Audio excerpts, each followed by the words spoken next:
Hey everybody, it's me Joe, and I want to welcome you back to my YouTube channel. In today's video, I'm going to talk about how to remember vocabulary. Many students ask me, hey Joe, I learn lots of words and I know them, but when I get into a conversation, I can't remember them.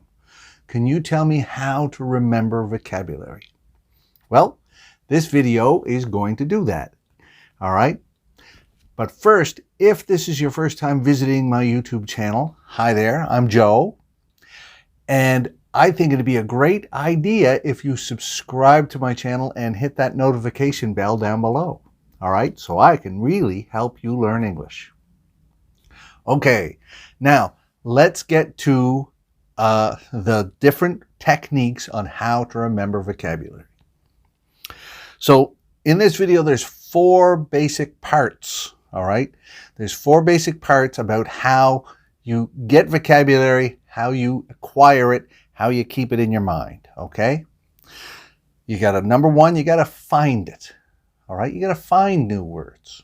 Okay, a lot of people think that this is easy, but it's not. There's some tricks to it. You want to find the correct words. Number 2, you want to understand the words. Okay, you want to figure out what do they mean. The third part, and this is the tough part, you want to use them repeatedly, all right? And this takes a lot of work. This is a big part of this video. You have to hear the third part. And the fourth part is you own the vocabulary. It's yours. Use it whatever way you want to use it, all right? So let's go back and talk in detail about these different parts of learning and remembering vocabulary. The first thing you got to do is you have to find vocabulary. All right. Now, where do you find it? The easiest places to find it is start with vocabulary that's in your day. Things in your house, things on your way to work or on your way to school. All right. Look at all the things, the buildings, the cars, the people, everything that you see. Do you know the English word for it? Why don't you know the English word for it? All right. Your experiences. All right. So that could be people you talk to, jobs that you do, friends that you know that have different jobs. What do they do? What is the English word for that job? So try and make your life into an English life. And this also includes the books that you read and the movies that you watch. All right. You can find English words in all of these things, all of these ways. All right. Don't limit yourself to just reading a vocabulary textbook. That's not my advice at all. Do it through your daily experiences. And when you're getting words, do not try and remember more than 10 words per day. All right. That's maximum. That's really a high level. 5 per day is probably safer and more reasonable. Okay? And when you're writing your words down, put them in a list, but not just a list. Okay? You want to be writing down sentences using those words. Okay? When you hear it in a movie, write down the whole movie line, not just one word. Okay? Because maybe it'll be hard to remember. Also, write down where did you hear it, what day, what time it was. All of this memory stuff is going to help you later. All right? Also, don't just search for any words. Okay? Search for words that are relevant to your life. If you're a doctor, you don't have to go find words that have to do with accounting. And if you're an accountant, you don't have to go find words that have to do with fishing. Right? So try to find words that are more relevant to what you do and what you're going to use English for. All right? That's important because other words, you're going to see thousands of words in the run of a year, thousands and thousands. Most of them are not important to your life. There's some of them that are. Those are the ones you got to pay attention to. All right? Let's go on to number 2 now. Number 2, step 2 is to understand the word. Once you have some, for example, 5 words that you've found today, you want to go and translate those words. Okay? Go to the internet, Google Translate, get a dictionary, type in the word, and then translate it into English, the word in your language, for example, Korean or Russian. What's the English equivalent? And then write that down in a notebook. All right? Now you have the word. Write down the definition.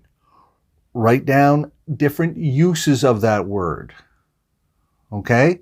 So is it used as a verb? Is it used as a noun? Is there an adverb to it? Does it come in different idioms? Write that stuff down. That's important information for you. Okay? And also you can create word webs. Like a spider web goes out in different directions. You start with that one word in the middle. For example, apple. All right? But it could be apple pie and apple juice, apple tree, but Apple computers, the iPhone, right?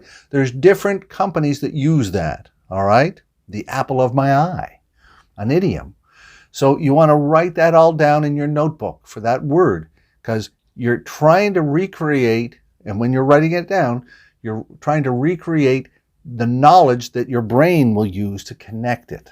And if you can connect it on paper, your brain will do the same inside, and that helps your memory. All right? So the first thing you got to do is find it. Second thing is understand it. Okay? All right. If you have gotten this far, that congratulations, you've studied pretty hard.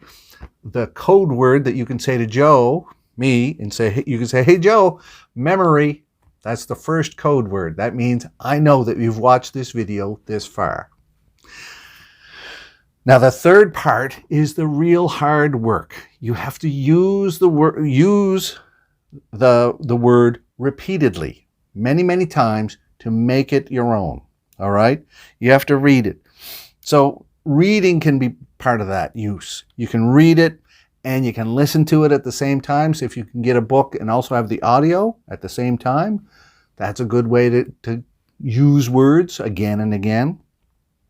Remember when you wrote it in your notebook, you don't just make a list, you write sentences. Or even better, you write paragraphs. Or even better, you write a whole story. Use it in the story, because your mind will love that, because there's so many places to attach it to. All right? All right. Have a notebook and carry it with you. Get a notebook that's small enough it can fit in your pocket, size of a cell phone. Now, type it into a cell phone is good, but actually, studies show writing it on a piece of paper actually helps memory even more.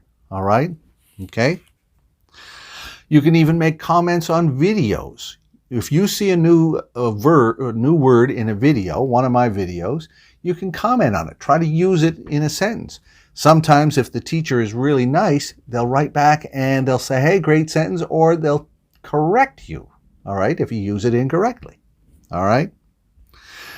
Right? You're not trying to memorize things. You're trying to imagine.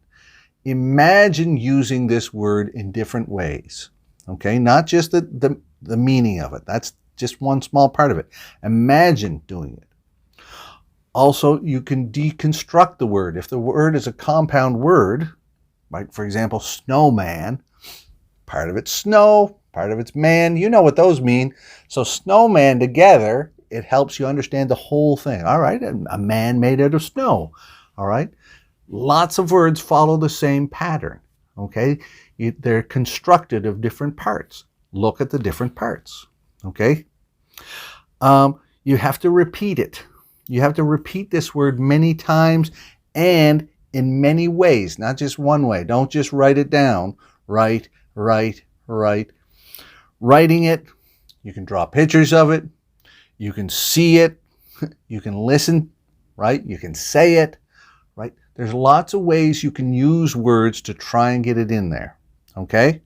And when you keep this notebook for a long time, you're going to have page after page after page of notes, and you review them. When you look back after a month and you look back to page 1, right? Maybe it's 50 pages or 60 pages of notes, and you go back and you go, wow, yeah, I remember I didn't know that word, but now it seems so easy, right? then you know that you've made a lot of progress. Write that stuff down so you can feel good about your progress. All right? So all of those ways, that's the hardest part. That's using it, repeating it. Many different ways. And then we come to part 4. Part 4 is you own it. Okay? Now that you own this word, you have to keep it in high rotation. That means you have to continue to use it in your real life. Otherwise, your mind will say, if you're not using it, I'm going to throw it away. But if you keep using it, then it must be important and your mind will keep it there solid. All right? So you have to become someone who uses English extensively, either with your speaking partners or writing, however way you want to do it. Reading is always a great way to do it. Find some fun books and read. All right? So those were the 4 things you had to do. Find a word, understand the word, use the word, and then own that word. All right? And if you've come this far, here's the second code word. It's reminder. Okay? So some students they'll write in and they'll say, hey, Joe, they'll give me the first code word. If you say, hey, Joe, and you say, Joe, reminder, then I know that you've come this far. Fantastic. A little clap for you because you are special. All right? If you have any questions, write them down in the comments below and I'll try my best to write back to you. I always try. And if you want to continue learning now, I'm going to put some other videos here, right? So you can click on those and continue learning if you want to. If you see any that you'd like to continue learning with, because I always want to keep you studying. All right. That's it for now, everybody. I hope you enjoyed it. Until next time, see you later.